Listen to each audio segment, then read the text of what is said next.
Hola, yo soy Clara Valle y estoy haciendo el máster de Ingeniería Informática y haciendo las prácticas aquí en el CITIC con la beca Mestretic.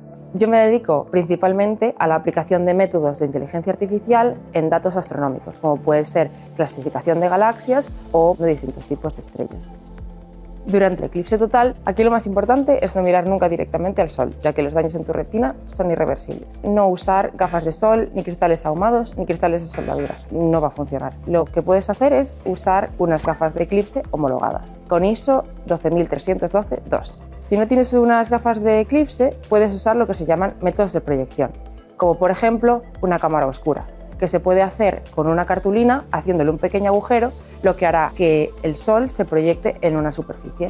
Si no, también se puede usar una espátula de cocina, proyectando decenas de imágenes del eclipse directamente en la superficie. Durante los pocos segundos que dura el eclipse total, se puede mirar directamente al sol, pero el primer momento en el que se vea un rayo, entonces ya deberías protegerte los ojos, ya sea o dejando de mirarlo y volviendo al método de proyección, o con las gafas homologadas.